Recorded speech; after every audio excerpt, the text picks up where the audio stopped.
Comment combattre la fatigue chronique? Les facteurs psychologiques peuvent influencer le développement de la fatigue chronique. Il est fondamental de mettre l'axe sur l'activité physique. Le syndrome de fatigue chronique se caractérise par la présence d'une fatigue inexplicable qui s'étend sur une période continue d'au moins 6 mois et dont ne viennent à bout ni le repos, ni le sommeil, ni les vacances, ni l'activité physique, etc.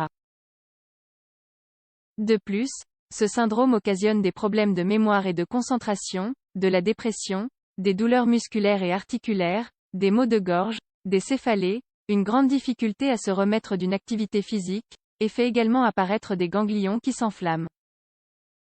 Autrefois, cette maladie n'existait pas ou n'avait pas été décrite, et même de nos jours, sa cause n'a pas encore été définie. Plusieurs facteurs pourraient en fait en être à l'origine. La médecine naturelle met en évidence l'existence de plusieurs facteurs qui peuvent participer au déclenchement de cette maladie. Il faudra évaluer dans chaque cas les périodes prolongées d'efforts trop intenses et de stress. Il y a des gens qui vivent durant plusieurs années de leur vie en dépassant leur capacité physique. À la longue, toute surcharge pour leur corps a un prix. Bien souvent, les maux apparaissent précisément au moment où la personne ralentit son rythme de vie. Ainsi, le stress est très oxydatif et agresse l'organisme en altérant son fonctionnement, entre autres inconvénients. S'il ne s'agit que d'un épisode passager, le corps récupère son équilibre, mais si cette situation tend à se prolonger, les conséquences se manifestent aussi en permanence. Il est donc recommandé de l'éviter autant que possible en s'octroyant du temps libre, en privilégiant le repos, l'exercice quotidien et la relaxation mentale. De cette façon, notre organisme pourra récupérer peu à peu son bon fonctionnement. Les états émotionnels. Toute maladie a une explication psychosomatique plausible. Celle-ci n'est pas valable dans tous les cas, mais il est intéressant de la connaître. La fatigue chronique fait partie de ces maladies dans lesquelles les facteurs psychologiques sont susceptibles d'être déterminants. Elle se déclare plus souvent chez les femmes, tout particulièrement à partir de l'âge de 40 ans. Le profil type serait celui d'une personne addicte au travail, et auquel correspond parfaitement aussi la maîtresse de maison.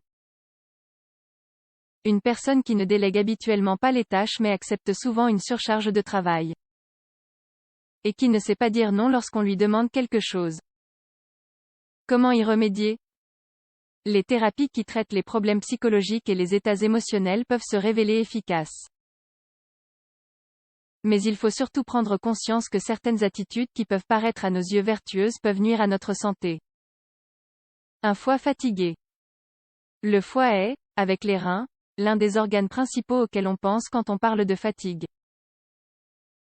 C'est l'organe le plus éprouvé par notre mode de vie actuel, mauvaise alimentation, émotions négatives, pollution, alcool, médicaments, etc. Une inflammation du foie peut provoquer des douleurs du côté droit de l'abdomen, sous les côtes, mais il peut aussi donner lieu à des symptômes moins évidents. La médecine traditionnelle chinoise, quant à elle, établit un rapport entre le foie et la vue. Si nous avons un quelconque problème de vue, il est probable que notre foie ne fonctionne pas très bien non plus. Comment prendre soin de son foie pour éviter la fatigue chronique? Voici quelques conseils simples pour le garder en bonne santé. Dîner léger ou assez tôt pour laisser le temps au foie de se régénérer. Ce processus a lieu pendant les heures qui précèdent le réveil. Le foie a tendance à prendre froid. On peut donc se mettre au lit en posant une bouillotte d'eau chaude sur les côtes, sur la partie droite de l'abdomen.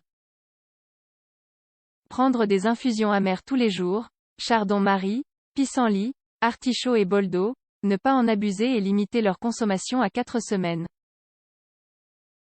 Éviter l'alcool et les mauvaises graisses, frites, viande rouge, pâtisseries, etc.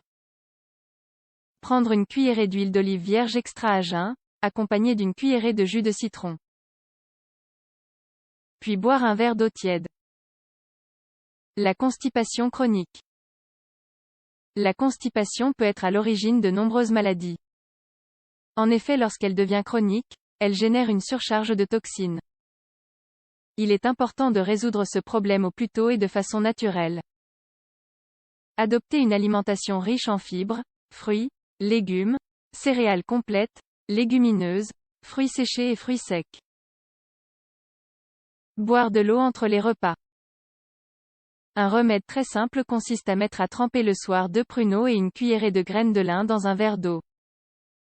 Le lendemain matin, consommer le contenu du verre à jeun, puis attendre une demi-heure avant de prendre son petit déjeuner. Les intolérances alimentaires. Il y a des aliments que certaines personnes ne digèrent pas bien sans le savoir. Et à la longue, le bol alimentaire qui a été mal digéré se transforme en toxines. Elles vont s'accumuler dans notre organisme et causer des douleurs et des malaises, entraînant la fatigue chronique. Il est donc recommandé de revoir notre alimentation.